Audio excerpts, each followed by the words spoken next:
काय तुम्हाला काय वाटलं ज्वारीची पापड आहेत हे? नाही, ज्वारीचा कोंडा आपण कालच ज्वारीची पापडं बनवली. त्यातला जो कोंडा उरलेला होता त्या कोंड्यापासून आपण ही पापडं बनवली आहेत. विश्वास बसत नाही ना तुमचा? आजचा व्हिडिओ तुमच्यासाठी खूप मजेशीर आणि माहितीपूर्ण असणार आहे.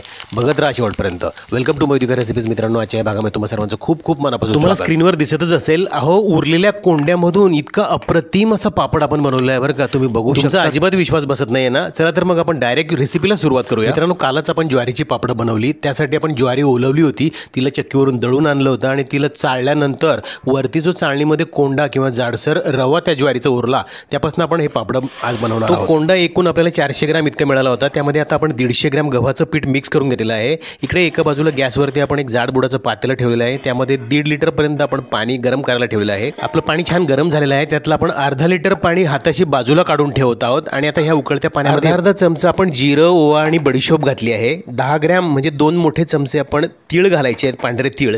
15 ग्रॅम इथं मीठ वापरणार आहोत आणि 20 ग्रॅम आपण फुल्याखार टाकत आहोत. फुल्याखार म्हणजे आपण पापड खार वापरतो. सगळं मस्तपैकी मिक्स करायचं आहे. याचे फ्लेवर्स मस्तपैकी या पाण्यामध्ये उतरतील आणि आता आपण गव्हाचं पीठ आणि हा जो कोंडा मिक्स करून ठेवलेला होता तो सगळं यामध्ये घालायचा आणि तो झाकण लावून कोंडून ठेवायचा आहे. अगदी 30-40 सेकंदामध्ये पुन्हा झाकण उघडून आपण त्याला चेक करायचं आहे आणि त्यामध्ये आपल्या घोट्याच्या सहाय्याने त्याला मिक्स करायला सुरुवात करायची आहे.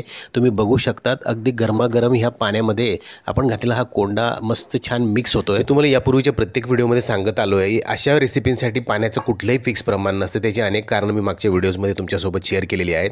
आता इथं आपण 1.5 लिटर पाणी साधारणपणे गरम करायला ठेवलं होतं. त्यातलं अर्धा लिटर पाणी आपण वेगळं काढून ठेवलं होतं. आता ते त्यानंतर आपण आवश्यकता वाटली म्हणून वरचं थोडंसं पाणी त्यात घातलेलं आहे आणि गॅसवर फ्लेम जास्त वाटत असल्यामुळे आपण गॅसच्या खाली उतरून त्याला आधी मिक्स करण्याचा सगळा प्रयत्न आपण करणार आहोत. तुम्ही बघू शकतात आता हे अतिशय व्यवस्थित असं आपल्याला हवं तसं मिक्स झालेलं आहे.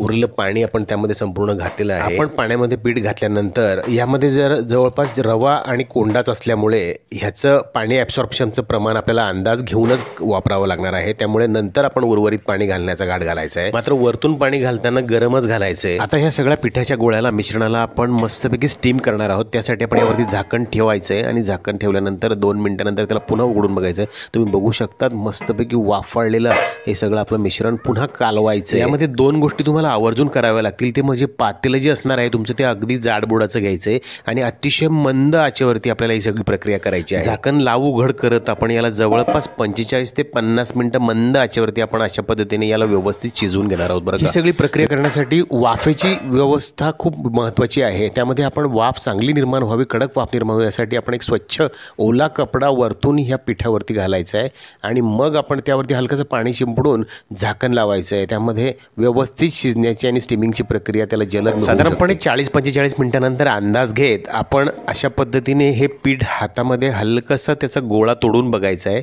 आणि तो जर आपण त्याचा गोळा बनवत असताना हाताला चिटकला नाही तर समजायचं आपलं हे परफेक्ट शिजण्याचं काम कंप्लीट झालेलं आहे. मित्रांनो, आताही तुम्ही चॅनलवर नवीन असाल तर चॅनलला सबस्क्राईब करा. माझ्या रेसिपीज तुम्हाला आवडत असतील तर लाईक करा आणि तुमच्या मित्र आपत्यामध्ये सुद्धा जरूर शेअर करा बरं का. आता आपण हे पातेलं गॅसवरनं खाली उतरवलं आहे आणि त्यातला थोडंसं पोर्शन काढून आपण एका परातीमध्ये अलगद मळायला घेऊयात. त्याला व्यवस्थित हलकंसं मळून घेतल्यानंतर त्याच्या आपण छोट्या छोट्या आकाराचे आपल्याला हव्या त्या पापड ज्या पद्धतीने आपण ज्या आकाराचे बनवणार आहोत त्या आकाराचे आपण उंडे बनवायचे आहेत, लाट्या बनवायच्या आहेत.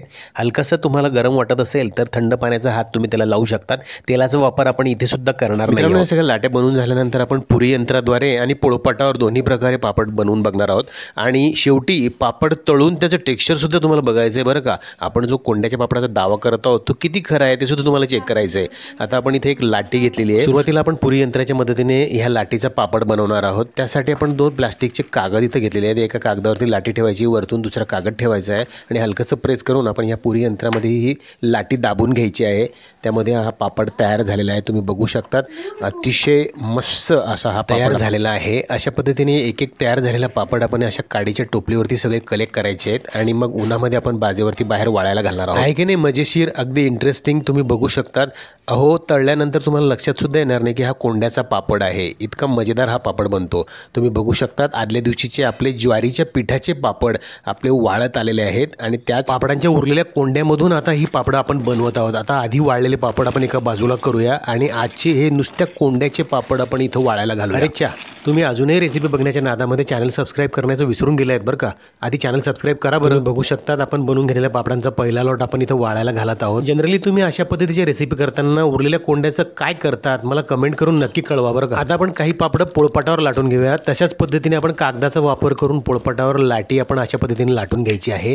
तुम्ही बघू शकतात हा सुद्धा मस्तपैकी पापड आपला लाटला जातो बरं। अगदी अशाच पद्धतीने आपण टोपलीवर काढायचे आहेत आणि 2 दिवस कडक उन्हामध्ये वाळवण्यासाठी आपण याला बाजीवरती घातले आहे। तुम्ही बघू शकतात उन्हामध्ये ठक्क वाळलेले पापड अगदी कडकडीत दिसत आहे। स्क्रीनवर आपण आता बनवून घेतलेले कोंड्याचे आणि ज्वारीचे दोघंही पापड मी तुम्हाला दाखवत आहे, तुम्ही बघू शकतात। आता आपण कोंड्याचा पापड तळून घेऊयात। तुम्ही बघा तेलात घातलेल्या गरमागरम तेलामध्ये टाकल्यानंतर तो किती मस्तपैकी फुलतोय बरं का। तुम्ही त्याचा रंग बघा आणि तुम्हाला लक्षात सुद्धा येणार नाही की हे ज्वारीच्या कोंड्यापासून बनवलेले पापड आहेत। आता आपण तेलात टाकलेला पापड आणि हा तयार फुललेला पापड तुम्हीच बघा हा किती पट फुलतोय, त्याचा रंग कसा आला आहे तुम्हीच मला कमेंट करून कळवा बरं का। आता आपण याचं टेक्स्चर बघण्यासाठी याला तोडून बघूया।